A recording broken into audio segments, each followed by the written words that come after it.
Hey guys, it's Stephanie from Apex Languages with another Words of the Week. In my grammar videos, I've started talking about direct objects and indirect objects, what they are and how to use them in your sentences, so I thought it'd be a good idea to take a look at some other words related to object. Object comes from two words in Latin, ob and jecere. The latter meant to throw, and you'll find variations of this in lots of English words. Ob meant away from. So the idea that developed here was throwing something in front of a person, either to show them that it exists or to use as an obstacle, something that needed to be opposed or fought against. That first sense gave us our noun, object, which means an item or thing, either physical or not, especially that which is the focus of one's attention. So an object is basically a thing, something, anything. The very general term for just stuff. Now, object is not as common as the word thing itself. And that's because it sounds a little bit too formal for everyday use. But you will still hear it in a lot of different contexts. For example, that object makes this whole machine work. Okay, so that object, that thing, that device, we're talking about something, something physical. The second and third sentences show where the focus one's attention part comes into play a little bit more. So object can be very general, but it often has this further connotation, this further meaning. Okay? Also, pay attention to the use of the preposition of in this expression. She was the sole object of his affections. Okay, so object of. That means that she is all he could think about, all he can focus on. In the next sentence, the object's no longer something physical, but it's more of an abstract concept. Cancer's been the main object of research here for decades. Objects aren't always physical, but again, what we're really doing is stressing the fact that cancer is the main focus of everyone's work and research. So remember, object has that emphasis factor, and that's what makes it different from just the plain thing. Thing is always very general, one of the most general words that you can find. But object usually is people are really paying attention to something. Okay. Finally, in my last sentence, money's no object, I'll pay anything. This expression means that I'm not worried about the money. Money is no object, okay? It's the last thing on my mind. I'm not focusing on it at all. You may have noticed that I haven't really practiced the pronunciation of this word yet with you, and that's because there's a noun and a verb form of object, and they're both pronounced differently. This is common. You'll find this in English, that there are nouns and verbs or adjectives and verbs that are spelled exactly the same, have uh, a lot of times they have similar meanings. You'll see here there's a bit of a difference in meaning. But even though they're spelled the same, there's slight variation in how they're pronounced. Sometimes it is very difficult to hear. Other times it's more obvious. The reason is that nouns in English tend to have their stress, their emphasis at the beginning of the word. And the verbs have their emphasis at the end. Adjectives follow the noun pattern. So adjectives usually are stressed at the beginning. And because of this difference in stress, the pronunciation of the word itself varies a little bit. So you'll see on noun the ob, an object, but it's it's a less strong vowel in the verb form. Okay, the vowel and the noun is different than the vowel and the verb. So we're going to pronounce both of these, and you can replay this as many times as you need to practice, okay? So we're going to go 3 times.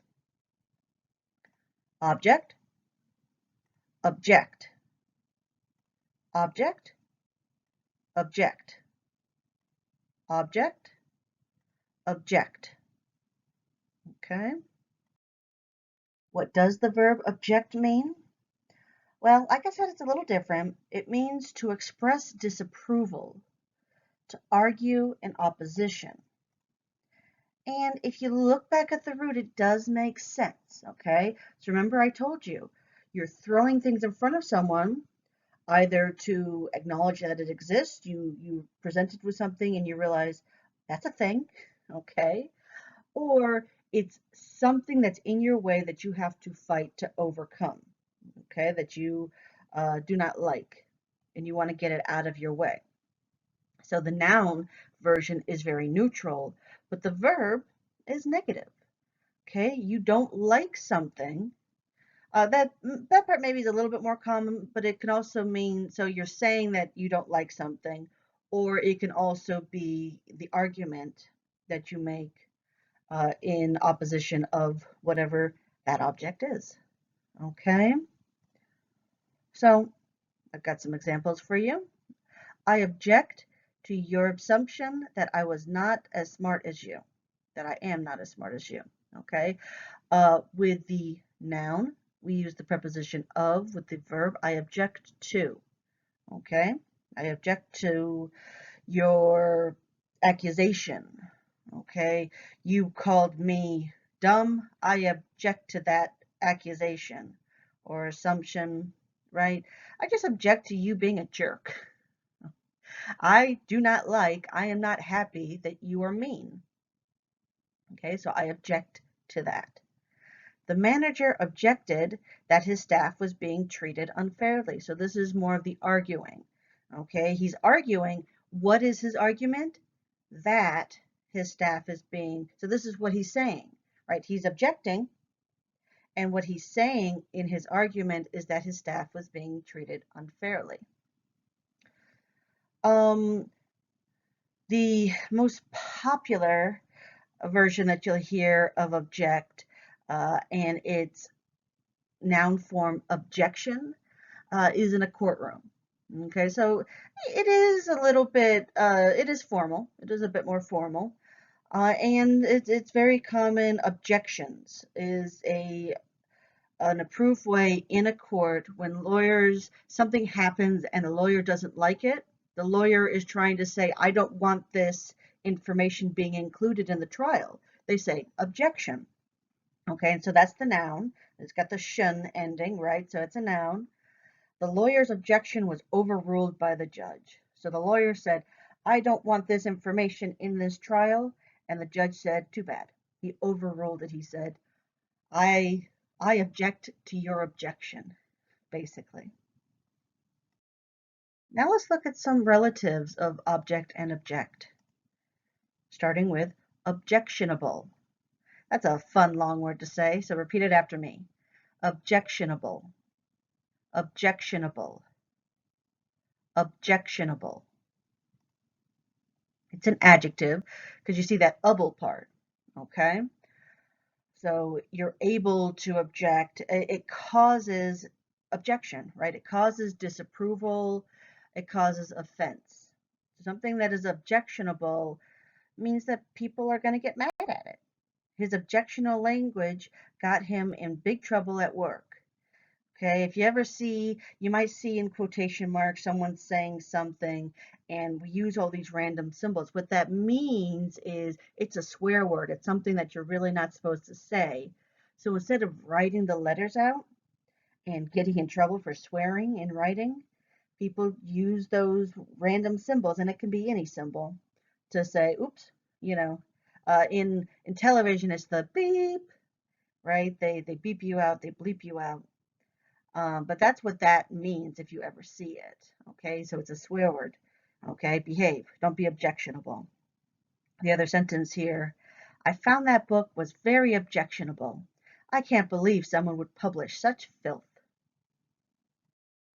The next word is objective, and as a noun, it means a goal or target that someone is working towards. So, my objective for this meeting is to finalize plans for the holiday party. What do you want to accomplish? What is your goal? What does the end picture look like? All right.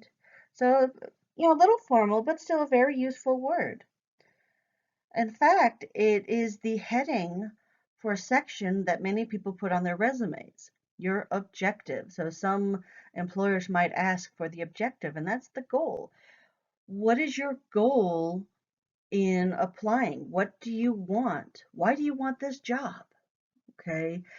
And as far as resumes go, it's a little outdated. Um, unless you have a very impressive objective, something that you feel very confident that it's important. A lot of times I advise students not to bother with that section. But it's something that a lot of people do use. So you can see in the picture objective. So, you have don't put references on a resume.